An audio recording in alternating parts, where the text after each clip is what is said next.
Bé, benvinguts i benvingudes a l'aula de gralla i timbal. Comencem!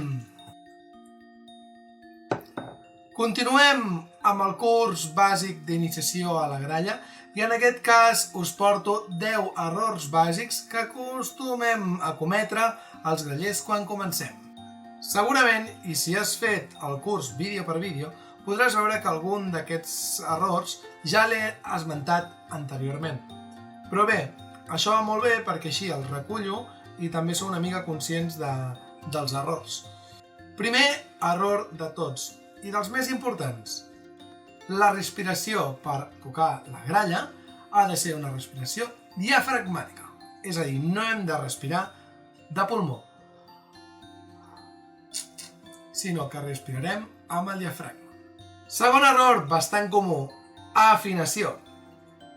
Tocar la gralla està molt bé, però encara està més bé afinar.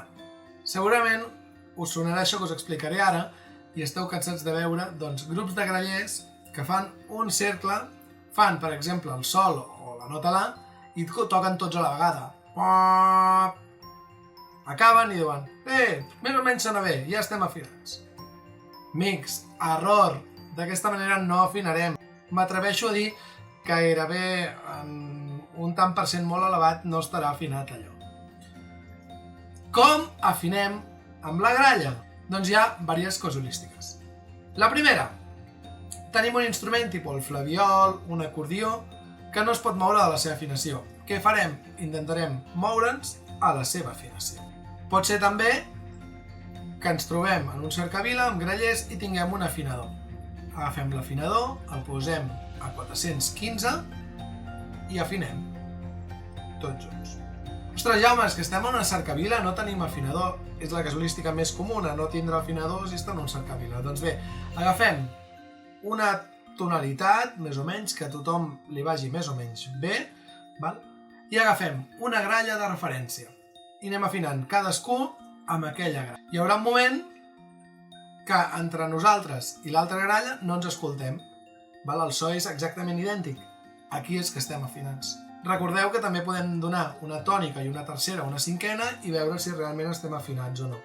Però, en cap cas, crec que sigui positiu fer una rotllana, tots a la vegada fer un sol o un la, perquè no s'escolta res, i dir, prou, vinga, ja estem afinats. I us ho juro, estic bastant fart de veure-ho. En cas de tocar amb un altre instrument, tipus una guitarra o un instrument de corda que es pugui adaptar a nosaltres, doncs aquí tant fa que nosaltres ens adaptem a ells o que ells es desafinin i s'afinin amb nosaltres. Error número 3, el manteniment.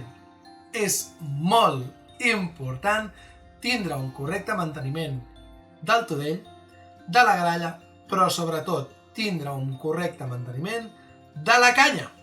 I sé que a vegades jo no ho faig, però hauríem de tindre un correcte manteniment de la canya. Anem per un cercavila, ens conviden unes patates, ens mengem les patates, malament. Tot allò que haguem menjat ha fet una pasta a la nostra boca que després acabarà a dins de la canya i farà vibrar menys la canya i el so serà dolent, serà lleig. Per tant, intentem tindre un correcte manteniment del tudell, que no quedi corbat, bonyagut. 2, que la gralla estigui en condicions. I 3, que la canya també ho sigui. Quan acabem de tocar, si és que hem menjat o hem fet alguna cosa que no hauríem de fer, passem una agulla, netegem bé la canya, ens assegurem que tot està en condicions abans de tocar. Per tant, número 3, el manteniment. Error número 4, la correcta col·locació dels dits. Estic fart també de veure gent tocant la gralla i aixecant els dits com si no hi hagués un demà. Penseu, si vosaltres aixequeu molt els dits, aquests dits els hi costarà més tornar a la seva posició i l'únic que farem és anar més lent. Per tant, anem a fer menys esforç. Anem a intentar que els dits se separin el menys possible dels forats i que estiguem còmodes al tocar. Una correcta posició dels dits. Error número 5. La posició i el bon col·locament de la canya. Cal no menjar-se la canya, és a dir, la canya es toca bastant enrere, buscant la màxima vibració entre les seves pales, intentem buscar una bona vibració, i cal en tot moment no menjar-se la canya. No ens mengem la canya. Una altra cosa que també és molt important és el tocar. No tocar de costat, vale? No som una flauta travessera, som grallers, no flautistes, val? No toquem de costat. I tampoc toquem mirant amunt o mirant avall.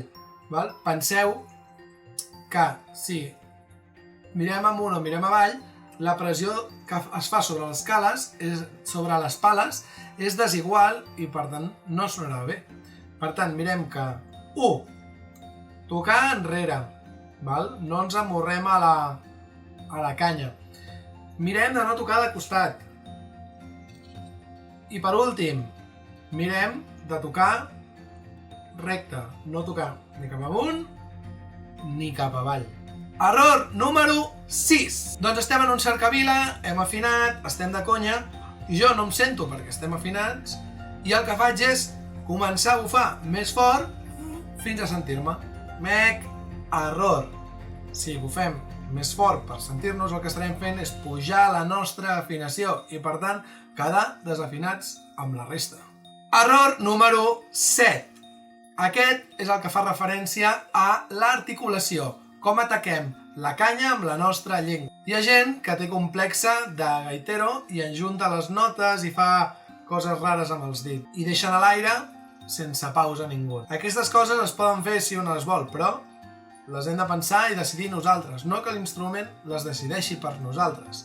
Per tant, tapem, bufem, destapem llavi, la canya sona, i busquem sempre l'articulació que nosaltres vulguem. Ta-ta, da-da, tara-tara, la que vulguem. Però la canya, la llengua ha de fer una articulació correcta. No pot ser que sembli que la gralla soni com una gaita o que, encara pitjor, la nota ens decaigui perquè no hem ficat llengua al tapar i l'aire doncs, afluixa i desafinem, val? És a dir, el correcte ús de la llengua és molt important. Error número 8. Quan comencem a tocar la gralla, pensem que és un instrument molt senzill, que, bueno, estudiant una mica el cap de setmana i tapant una mica els forats, doncs ja sonarà. I molts dels grallers comencem sent autodidactes. El consell més important per aprendre a tocar bé la gralla que et puc donar és que deixis de ser autodidacte. La gralla és un instrument complicat. Només la complexitat de les canyes ja és molt elevada, per tant, busca un professor que et pugui donar les classes. Error número 9. Quan comencem a tocar la gralla, no ser constants. I fer, doncs el divendres faig classe amb el professor, toco el divendres, assajo divendres, durant la setmana no agafo la gralla i el divendres que em torno a tocar classe, torno a tocar. Malament. La gralla requereix de certa constància a l'hora de ser tocada i a l'hora de practicar. Si no, costarà molt que agafem la dinàmica i n'aprenguem. Però vaja, com qualsevol altre instrument. I m'atreviria a dir com moltes altres coses a la vida. I error molt comú. Error número 10. L'error número 10 és un dels més comuns amb la gralla i amb qualsevol altre instrument. I és voler córrer, anar massa ràpid. Cal que frenem, anem al nostre ritme, no ens avancem fins que les coses no surtin. És a dir, si a mi no em surt la respiració, no sé tocar les cançons més senzilles, les coses més senzilles no les sé fer, no busquis tocar la peça més difícil. Sé que a molts de vosaltres ens encanta i volem tocar la peça complicada, però stop, no corren. Si no, no ens en sortirem i el que ens emportarem serà una frustració. I fins aquí els 10 errors més habituals de quan comencem a tocar la gralla. Ens veiem en un següent vídeo. Adeu!